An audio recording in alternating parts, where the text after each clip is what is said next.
Lesson 1. Confederate. It matters because the Articles of Confederation were the first national constitution of the United States. Written during the Revolutionary War, the Articles of Confederation created a weak national government, which proved to be ineffective. Congress under the Articles of Confederation. Guiding question: how did government operate under the Articles of Confederation? In November 1777, the Continental Congress adopted the Articles of Confederation, a plan for a loose union of the states under the authority of the Congress. Under the Articles of Confederation, once a year each state would select a delegation to send to the capital city. This group, generally referred to as the Congress, was the entire government. There were no executive and judicial branches. The Congress had the right to declare war, raise armies, and sign treaties. It did not have the power to impose taxes. It was also explicitly denied the power to regulate trade. Instead, those powers were held by the states. The lack of power to impose taxes and regulate trade weakened the Congress. Western policies. Without the power to tax or regulate trade, the government depended on state contributions for funding. The Congress also raised money by selling land west of the Appalachian Mountains. To make it easier for settlers to buy land, the Land Ordinance of 1785 arranged the land into townships. Each township was divided into 36 sections. In 1787, the Congress passed the Northwest Ordinance, which created the Northwest Territory, the area north of the Ohio River and east of the Mississippi River. This area could eventually be divided into several territories. When the population of a territory reached 60,000, the territory could apply for admission as a state. The Northwest Ordinance also protected civil liberties and banned slavery in the new territory. This meant that as the nation expanded, it would be divided between southern slaveholding states and northern free states. Success in trade. In addition to organizing Western settlement, the Congress tried to promote trade with other nations, including Holland, Prussia, and Sweden, through new treaties.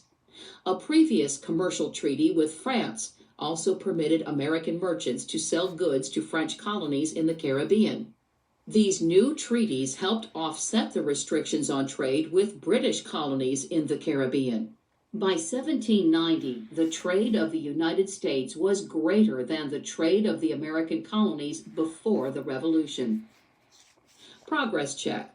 Explaining. Why did the Congress need to enact the Land Ordinance of 1785 and the Northwest Ordinance? The Congress falters. Guiding question: what challenges did the new government face? The Congress's trade treaties and its system of settling the West were two of its major achievements. Other problems were not so easily solved. Problems with trade.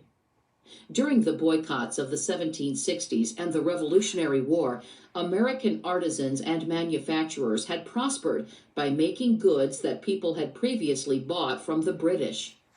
After the war, British merchants flooded the United States with inexpensive British goods, driving many American artisans out of business.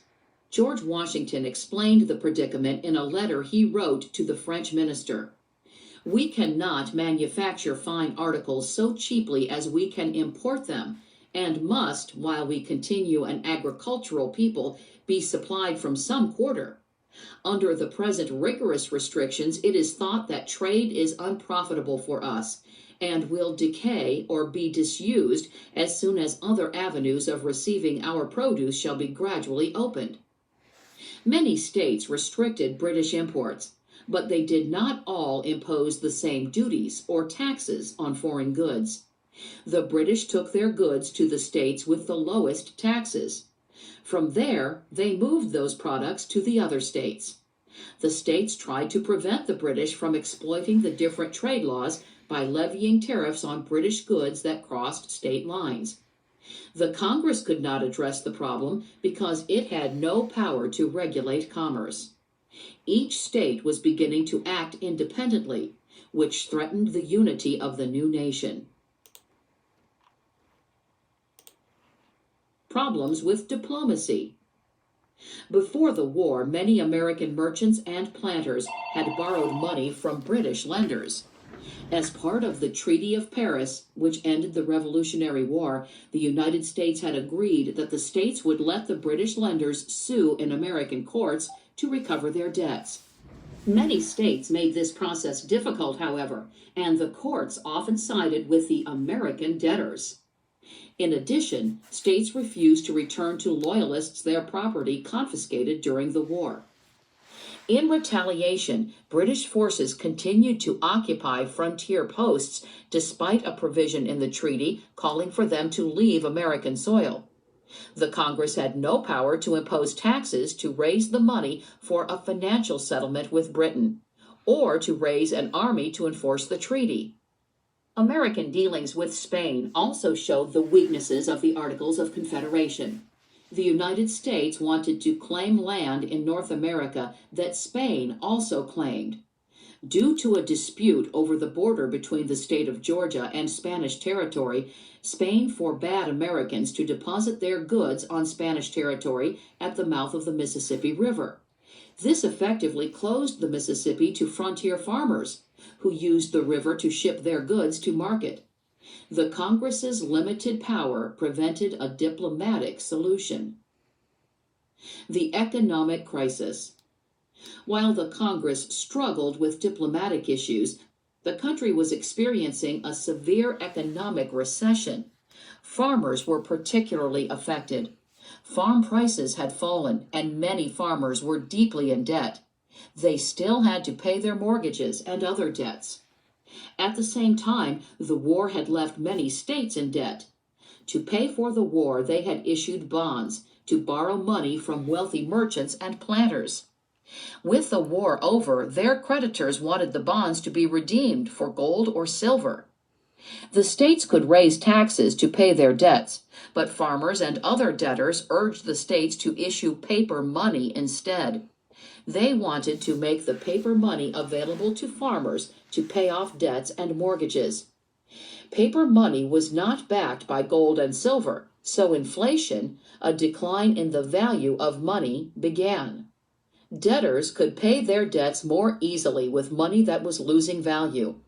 Lenders, however, would not receive the true value of the amount that was originally borrowed. Between 1785 and 1787, 7 states issued paper money. In Rhode Island, paper money became so worthless that merchants refused to accept it. After a mob rioted against the merchants, the state assembly passed a law forcing merchants to accept the paper money or be arrested and fined. This demonstrated to many American leaders that unless a government was properly designed, the people could use the power of government to steal from the wealthy. Shays's Rebellion. The property owners' fears seemed justified when an uprising known as Shays's Rebellion erupted in Massachusetts in 1786. The conflict was triggered when the government of Massachusetts decided to raise taxes instead of issuing paper money to pay off its debts. The taxes fell most heavily on poor farmers, particularly poor farmers in the western part of the state. As the recession grew worse, many found it impossible to pay their taxes as well as their mortgages and other debts. Those who could not pay often faced the loss of their farms. Angry at the state legislature's indifference to their plight, in late August 1786, angry farmers in western Massachusetts rebelled. They closed down several county courthouses to block farm foreclosures, and then marched to the state Supreme Court. Daniel Shays, a bankrupt farmer and a former captain in the Continental Army, emerged as one of the leaders of the rebellion. In January 1787, Shays and about 1,200 farmers headed to a state arsenal, intending to seize weapons before marching on Boston. In response, the governor sent a force under General Benjamin Lincoln to defend the arsenal. Before Lincoln arrived, Shays attacked, and the militia defending the arsenal opened fire. 4 farmers died. The next day, Lincoln's troops arrived and ended the rebellion. The fears the rebellion had raised, however, were harder to disperse. Analyzing primary sources.